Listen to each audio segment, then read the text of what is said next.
Hello friends, నవంబర్లో జరిగిన electric three wheeler sales reports వచ్చేసాయి. అయితే ఈసారి స్లైట్ గా డ్రాప్ రావడం జరిగింది మంత్ ఆన్ మంత్ గ్రోత్ లో. అయితే అన్ని కంపెనీస్ డ్రాప్ కాలేదు టూ వీలర్స్ లాగా, కొన్ని కంపెనీస్ మాత్రమే డ్రాప్ అయ్యాయి. మిగతా కంపెనీస్ అన్ని చాలా మంచి సేల్స్ చేసినాయి నవంబర్ లో. ఇది కాకుండా కార్గో సెగ్మెంట్ లో నంబర్ 1 పొజిషన్ కూడా చేంజ్ అయింది ఈసారి. ఇది కాకుండా టాప్ 6 కంపెనీలో ఒక కొత్త కంపెనీ ఎంట్రీ ఇచ్చింది. మరి వీటన్నిటి గురించి ఈ వీడియోలో డీటెయిల్ గా తెలుసుకుందాం. కానీ అంతకన్నా ముందు welcome back to Shabu evil channel. లో మొదటిసారిగా వచ్చినట్లయితే ఛానల్ ని తప్పకుండా సబ్స్క్రైబ్ చేసుకోండి. ఇటువంటి డైలీ ఈవీ వీడియోస్ మీకు అందుతూ ఉంటాయి. అదే విధంగా వీడియో నచ్చినట్లయితే లైక్ అండ్ షేర్ చేయడం మాత్రం మరవకండి. ఇక ఆలస్యం చేయకుండా మొదలెడదామా?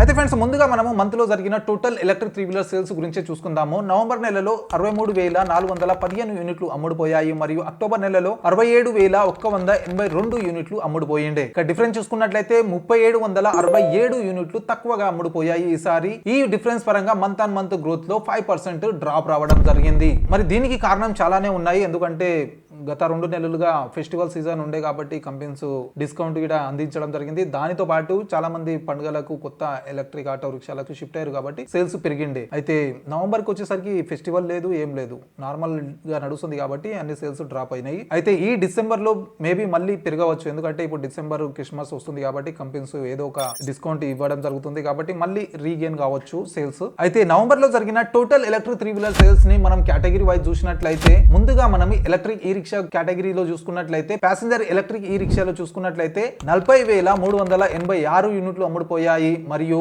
ఈ రిక్షా కార్గో సెగ్మెంట్ లో చూసుకున్నట్లయితే 54,23 యూనిట్లు అమ్ముడుపోయాయి. ఇక L5 ఆటో రిక్షాలో ప్యాసింజర్ సెగ్మెంట్ చూసుకున్నట్లయితే 15,355 యూనిట్లు అమ్ముడుపోయాయి. మరియు L5 కార్గో సెగ్మెంట్ లో చూసుకున్నట్లయితే 2,251 యూనిట్ అమ్ముడుపోయాయి. అయితే ఈ కేటగిరీ వైజ్ సేల్స్ చూసినట్లయితే ఎక్కువగా ఈ రిక్షా కేటగిరీలోనే సేల్స్ తగ్గాయి. ఆటో రిక్షా కేటగిరీలో మంచి గ్రోతే ఉంది, లైట్ గా డ్రాప్ అయినాయి అంతే, 1-2 కంపెనీస్ డ్రాప్ అయినాయి, మిగతా అన్ని ఈ రిక్షా కేటగిరీలోనే డ్రాప్ అయినాయి. అయితే L5 ఆటో రిక్షాలో టాప్ 6 కంపెనీస్ గురించి మనం తెలుసుకుందాము. ముందుగా ప్యాసింజర్ సెగ్మెంట్ తో మొదలెడదాము. ప్యాసింజర్ సెగ్మెంట్ లో 6వ స్థానంలో వస్తుంది అతుల్ గ్రీన్ టెక్. చాలా రోజుల తర్వాత మళ్ళీ అతుల్ టాప్ 6 లో రావడం జరుగుతుంది. అయితే అతుల్ నవంబర్ నెలలో 111 యూనిట్లను అమ్మడం జరిగింది మరియు అక్టోబర్ నెలలో 71 యూనిట్ ని మాత్రమే అమ్మిండే. ఇక డిఫరెన్స్ చూసుకున్నట్లయితే 40 యూనిట్లను ఎక్కువగా అమ్మడం జరిగింది. ఈ డిఫరెన్స్ పరంగా 56% మంత్ ఆన్ మంత్ గ్రోత్ రావడం జరిగింది. అయితే 6వ స్థానం తర్వాత 5వ స్థానంలో వస్తుంది ఒమేగా సఖీ మొబిలిటీ. ఒమేగా సఖీ మొబిలిటీ నవంబర్ నెలలో 317 యూనిట్లను అమ్మడం జరిగింది మరియు అక్టోబర్ నెలలో 94 యూనిట్లను మాత్రమే అమ్మిండే. ఇక డిఫరెన్స్ చూసుకున్నట్లయితే 223 యూనిట్లను ఎక్కువగా అమ్మింది ఈసారి. అయితే ఈ డిఫరెన్స్ పరంగా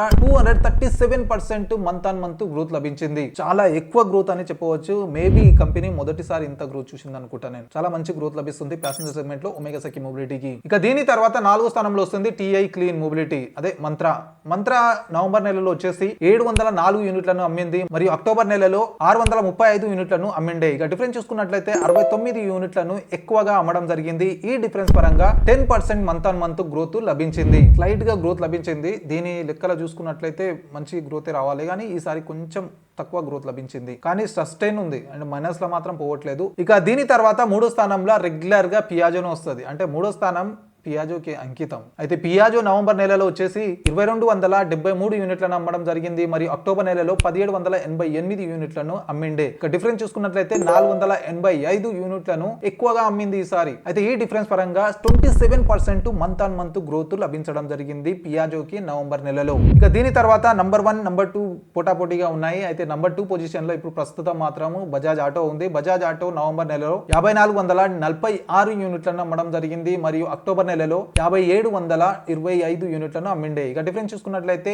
279 యూనిట్లను తక్కువగా అమ్మడం జరిగింది ఈసారి. అయితే ఈ డిఫరెన్స్ పరంగా మంత్ ఆన్ మంత్ గ్రోత్ లో 5% డ్రాప్ రావడం జరిగింది బజాజ్ ఆటోకి నవంబర్ నెలలో. కానీ నంబర్ 1 పొజిషన్ లో మాత్రం మహేంద్రానే వస్తుంది రెగ్యులర్ గా. ఈసారి కూడా మహేంద్రానే ఉంది. అయితే మహేంద్రా నవంబర్ నెలలో 5,799 యూనిట్లను అమ్మడం జరిగింది మరి అక్టోబర్ నెలలో 5,797 యూనిట్లను అమ్మిండే. అంటే డిఫరెన్స్ చూసుకున్నట్లయితే 2 యూనిట్లను మాత్రమే ఎక్కువగా అమ్మడం జరిగింది. ఈ డిఫరెన్స్ పరంగా మహేంద్రాకు 0.03% మంత్ ఆన్ మంత్ గ్రోత్ లభించడం జరిగింది. ఇది మొదటిసారి అనుకుంటా ఇంత తక్కువగా సేల్స్ కావడం మంత్ లో మహేంద్రాకి. అయితే బజాజ్ మహేంద్రాకి మధ్యలో కొద్దిపాటి మాత్రమే డిఫరెన్స్ ఉంది. బజాజ్ కి మైనస్ లో ఏవైతే నంబర్స్ ఉన్నాయో అవి కానీ ప్లేస్ లో ఉంటే ప్యాసింజర్ సెగ్మెంట్ లో కూడా నంబర్ 1 పొజిషన్ లోనే వచ్చేది. ఇక కార్గో సెగ్మెంట్ లో చూసుకున్నట్లయితే నంబర్ 6 పొజిషన్ లో వస్తుంది గ్రివోల్. ఇదే కంపెనీ కొత్తగా ఎంట్రీ అయింది ఈసారి. గ్రివోల్ నవంబర్ నెలలో వచ్చి 20 యూనిట్స్ ని అమ్మడం జరిగింది. దీనికన్నా ముందు అంటే అక్టోబర్ నెలలో నెలల దీన్ని రికార్డే లేదు. అయితే దీని పర్సంటేజ్ పరంగా గ్రోత్ కూడా చెప్పుకోలేము. Next month maybe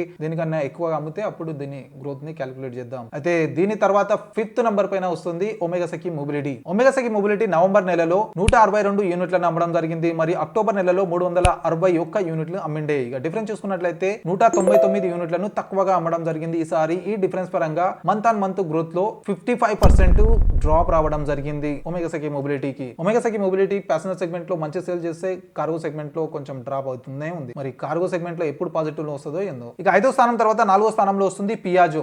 passenger segment లో మాత్రం నంబర్ 3 లో ఉంటది. కాకపోతే కార్గో సెగ్మెంట్ లో గత 2-3 నెలల నుంచి 4th ప్లేస్ లో వస్తుంది. అయితే కొత్త కంపెనీస్ ఏమో ముందుకు పోతున్నాయి, ఈ కంపెనీ మాత్రం ఇంటికి పోతుంది. అయితే ప్యాసింజర్ సెగ్మెంట్ లో మాత్రం అంకితం 3వ స్థానం. అయితే కార్గో సెగ్మెంట్ లో ఈసారి అంటే నవంబర్ నెలలో 190 యూనిట్లను అమ్మడం జరిగింది. మరియు అక్టోబర్ నెలలో 154 యూనిట్లను అమ్మిండే. ఇక డిఫరెన్స్ చూసుకున్నట్లయితే 36 యూనిట్లను ఎక్కువగా అమ్మడం జరిగింది. ఈ డిఫరెన్స్ పరంగా 23% మంత్ ఆన్ మంత్ గ్రోత్ లభించడం జరిగింది పియాజోకి నవంబర్ నెలలో. బెటర్ పాజిటివ్ లో ఉంది, ఇంతకుముందు నెగిటివ్ లో పోతున్నాయి మొత్తం. కాకపోతే ఈసారి పాజిటివ్ ఉంది, బెటర్ అనుకోవచ్చు పియాజో. ఇక దీని తర్వాత నంబర్ 3 పొజిషన్ లో వస్తుంది ఏలర్ మోటార్. ఏలర్ మోటార్ నవంబర్ నెలలో 248 యూనిట్లను అమ్మడం జరిగింది. మరి అక్టోబర్ నెలలో 389 యూనిట్లను అమ్మిండే. ఇక డిఫరెన్స్ చూసుకున్నట్లయితే 141 యూనిట్ ని తక్కువగా అమ్మడం జరిగింది ఈసారి. అయితే ఈ డిఫరెన్స్ పరంగా మంత్ ఆన్ మంత్ గ్రోత్ లో 36% డ్రాప్ రావడం జరిగింది.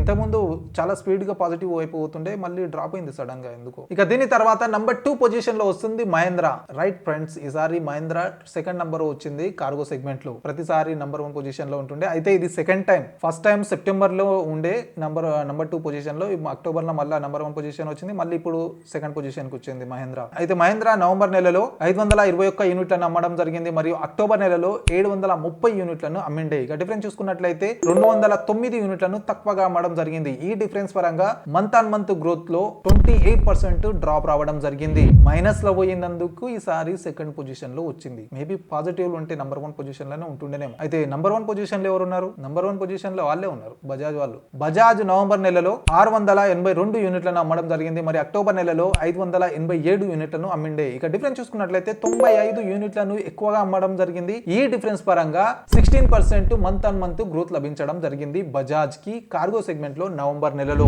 నంబర్ 1 పొజిషన్ లోకి వచ్చేసింది అన్నమాట. మొదటిసారిగా ఇది సెప్టెంబర్ నెలలో నంబర్ 1 పొజిషన్ లో ఉండే, ఇది సెకండ్ టైం. ఈ రెండింటి మధ్య పోటీ ఉంది. అయితే ప్యాసింజర్ సెగ్మెంట్ లో బజాజ్ ఎంత నెగటివ్ లో ఉందో, కార్గో సెగ్మెంట్ లో దాదాపు మహేంద్ర అంతే నెగటివ్ లో ఉంది. మంచి పోటాపోటీ మీద నడుస్తున్నాయి ఈ రెండు. ప్రతి నెల చేంజ్ అయితేనే ఉన్నాయి. మిగతావి అయితే సేమ్ కిందికి మీదకి వస్తున్నాయి. కానీ నంబర్ 1 పొజిషన్ కోసం మాత్రం బజాజ్ మహేంద్ర ధీటుగా పోటీ పడుతున్నాయి. చూద్దాం మేబీ డిసెంబర్ నెలలో ఏ కంపెనీ వస్తుంది అనేది. అయితే ఫ్రెండ్స్, ఇవి L5 ఆటో రిక్షాలో టాప్ 6 కంపెనీస్ ప్యాసింజర్ మరియు కార్గో సెగ్మెంట్ లో. ఇక ఓవరాల్ గా కంక్లూజన్ చూసినట్లయితే పర్సెంటేజ్ పరంగా ప్యాసింజర్ సెగ్మెంట్ లో ఒమేగా సఖి మొబిలిటీకి చాలా మంచి గ్రోత్ లభించింది. 237% అంటే మామూలు విషయం కాదు, చాలా మంచి గ్రోత్ లభించింది. మరియు కార్గో సెగ్మెంట్ లో వచ్చేసి పియాజోకి 23% గ్రోత్ లభించింది. మిగతా అన్ని దీనికన్నా తక్కువనే అన్నమాట. ఇక డిక్లైన్ చూసుకున్నట్లయితే, ఓవరాల్ గా డ్రాప్ చూసుకున్నట్లయితే నవంబర్ నెల ప్యాసింజర్ సెగ్మెంట్ లో బజాజ్ కి 5% డ్రాప్ రావడం జరిగింది. మరియు కార్గో సెగ్మెంట్ లో ఒమేగా సఖి మొబిలిటీకి 55% డ్రాప్ రావడం జరిగింది. ఇవి కాకుండా కార్గో సెగ్మెంట్ లో టాప్ 6 పొజిషన్ కోసము లాస్ట్ మంత్ మరి అంతకన్నా ముందు కేటో మోటార్స్, అల్టిగ్రీన్ పోటాపోటీ మీద నడుస్తుండే. అయితే ఈసారి మాత్రం నవంబర్ నెలలో 2 కూడా అవుట్ ఆఫ్ లిస్ట్ అయిపోయినాయి. కొత్త కంపెనీ గ్రివోల్ ఎంట్రీ కావడం జరిగింది. చూద్దాం వచ్చే నెల ఈ కంపెనీ ఉంటుందా, మళ్ళీ ఇది అవుట్ ఆఫ్ లిస్ట్ అయిపోతుందా చూడాల్సిందే. ఐ హోప్ ఈ కంపెనీస్ అన్ని మంచి గ్రోత్ తీసుకురావాలి, మళ్ళీ పొజిషన్లకు రావాలని కోరుకుంటున్నాం మనం. అయితే ఇవి నవంబర్ లో జరిగిన electric 3 wheeler sales. I hope video నచ్చింది అనుకుంటే, నచ్చినట్లయితే లైక్ అండ్ షేర్ చేయడం మాత్రం మరవకండి. ఇటువంటి డైలీ ఈవీ వీడియోస్ కోసం ఛానల్ ని తప్పకుండా సబ్స్క్రైబ్ చేసుకోండి. కలుద్దాం అతి త్వరలో మళ్ళీ ఒక కొత్త ఈవీ వీడియోతో. Until then bye bye and see you soon.